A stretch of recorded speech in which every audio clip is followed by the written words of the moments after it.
Selamat pagi Bapak Ibu dan Saudara-saudaraku, salam sejahtera bagi kita sekalian. Harapan dan doa saya kita semua sudah bangun dengan sehat pada pagi ini, penuh sukacita dan damai sejahtera dalam anugerah Tuhan kita Yesus Kristus. Kita berjumpa kembali pada Renungan Pagi edisi 19 Mei 2023. Sebelum kita beraktivitas, saudara sekalian, mari bersama kita membaca dan merenungkan Yohanes pasal 7, ayat 1 sampai ayat 13, semoga menjadi panduan bagi kita sekalian untuk berjalan di hari ini. Sesudah itu Yesus berjalan keliling Galilea. Ia tidak mau tetap tinggal di Yudea karena di sana orang-orang Yahudi berusaha untuk membunuhnya. Ketika itu sudah dekat hari raya orang Yahudi, yaitu hari raya Pondok Daun. Maka kata saudara-saudara Yesus kepadanya, "Berangkatlah dari sini dan pergi ke Yudea, supaya murid-muridmu juga melihat perbuatan-perbuatan yang engkau lakukan. Sebab tidak seorang pun berbuat sesuatu di tempat tersembunyi, jika ia mau diakui di muka umum. Jikalau engkau berbuat hal-hal yang demikian, tampakkanlah dirimu kepada dunia. Sebab saudara-saudaranya sendiri pun tidak percaya kepadanya." Maka jawab Yesus kepada mereka, "Waktuku belum tiba, tetapi bagi kamu selalu ada waktu. Dunia tidak dapat membenci kamu, tetapi ia tidak membenci aku, tetapi ia membenci aku. Sebab aku bersaksi tentang dia bahwa pekerjaan-pekerjaannya jahat. Pergilah kamu ke pesta itu, aku belum pergi ke situ karena waktuku belum genap." Demikianlah katanya kepada mereka, dan ia pun tinggal di Galilea. Tetapi sesudah saudara-saudara Yesus berangkat ke pesta itu, ia pun pergi juga ke situ, tidak terang-terangan tetapi diam-diam. Orang-orang Yahudi mencari dia di pesta itu dan berkata, "Di manakah ia?" Dan banyak terdengar bisikan di antara orang banyak tentang dia. Ada yang berkata ia orang baik, ada pula yang berkata tidak, ia menyesatkan rakyat. Tetapi tidak seorang pun yang berani berkata terang-terangan tentang dia karena takut kepada orang-orang Yahudi. Mencari sanjungan. Saudara-saudaraku, pendengar renungan pagi yang dikasihi Tuhan, memang diakui manusia suka popularitas. Ia gemar pujian, tepuk tangan, persetujuan atau sorak-sorai atas apa yang dilakukannya. Orang rela melakukan apapun demi mewujudkan hawa nafsunya, demi diakui dan disanjung banyak orang. Jika perlu, ia rela mengorbankan apa saja termasuk iman dan integritasnya.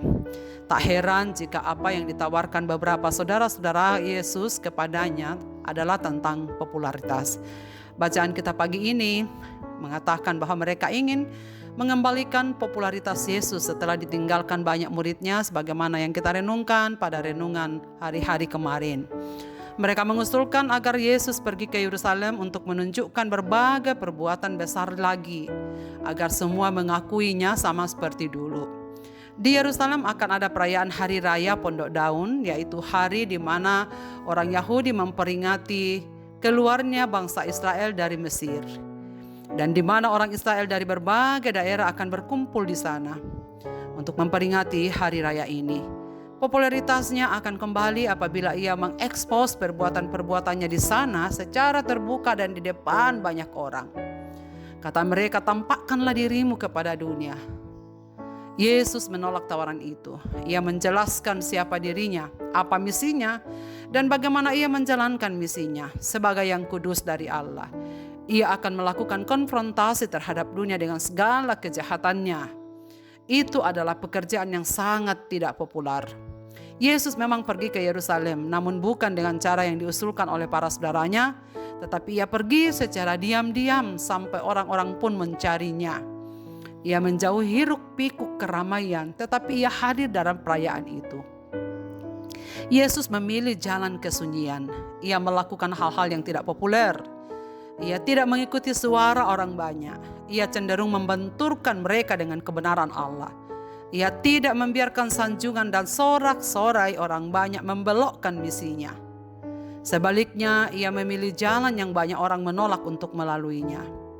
Kiranya ini menjadi pembelajaran bagi setiap kita, agar kita belajar melakukan segala sesuatu bukan hanya karena nama yang ingin dikenal, tenar dan akhirnya tersanjung. Berbahagialah mereka yang melakukan segala sesuatu bukan hanya karena ingin dikenal dan ingin disanjung serta mendapatkan pujian, tetapi untuk memberikan sanjungan kepada Kristus. Saudara-saudaraku, pendengar renungan pagi, bagaimana dengan kita? Apakah popularitas telah mengubah identitas dan misi kita di dunia? Maukah kita belajar kembali seperti Kristus sebagai teladan untuk memilih jalan kesunyian dalam hidup kita, agar namanya disanjung dan dipermuliakan, bukan kita yang memperoleh sanjungan. Kiranya Roh Kudus, saudara sekalian, menolong kita agar kita dapat mengerjakan tugas dan panggilan dunia ini untuk hormat dan kemuliaan Tuhan saja, bukan karena ingin disanjung. Marilah kita berdoa. Bapa di sorga, Bapa, dalam nama Yesus Kristus Tuhan kami mengucap syukur dan berterima kasih pada pagi ini untuk firman-Mu yang telah kami dengarkan mengawali hari ini. Kuatkan dan teguhkanlah kami ya Bapa, supaya kami belajar seperti Kristus, melakukan segala sesuatunya bukan untuk disanjung, bukan untuk diakui dan apalagi untuk dipuji-puji orang, tetapi memperoleh jalan yang sunyi seperti yang dilakukan Kristus, supaya jangan ia dikenal, dielu-elukan, karena bukan itu maksudnya datang ke dalam dunia ini. Ya Tuhan, ampunilah kami karena tanpa sadar kami melakukan segala sesuatu sesungguhnya hanya untuk memperoleh nama, sanjungan dan pujian serta pengakuan dari banyak orang. Kadang-kadang kami lebih cenderung memikirkan apa penilaian orang dibanding dengan penilaian Tuhan sendiri atas apa yang kami lakukan. Hamba-Mu berdoa supaya kami semua yang mendengarkan firman-Mu pagi ini bersama saudara-saudara pendengar renungan pagi, dimanapun mereka berada, berkatilah mereka ya Tuhan pada hari ini dengan firman-Mu. Tolonglah mereka supaya mereka semua dapat beraktivitas di hari ini dalam anugerah-Mu. Dalam segenap kebutuhan hidup mereka, biarlah nama Kristus yang ditinggikan dan dipermuliakan.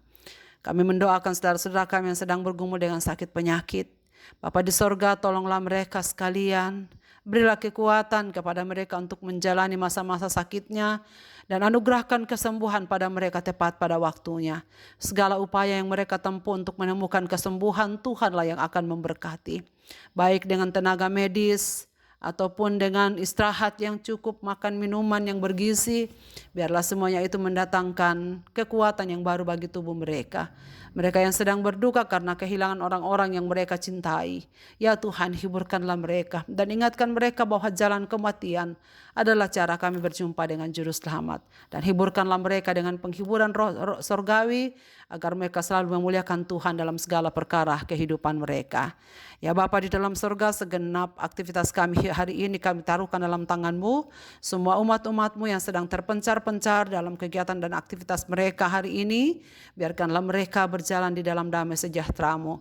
Kami doakan anak-anak kami yang sedang berjuang untuk masa depan mereka, biarlah Tuhan membuka jalan supaya mereka menemukan tempat yang cocok baginya, dan di sanalah nama Tuhan mereka puja dan mereka muliakan. Terima kasih banyak ya Bapa di sorga, kami serahkan hidup kami dalam tangan-Mu. Demi Kristus Tuhan kami berdoa. Amin. Selamat beraktivitas Bapak Ibu dan saudara-saudaraku. Tuhan Yesus memberkati kita sekalian.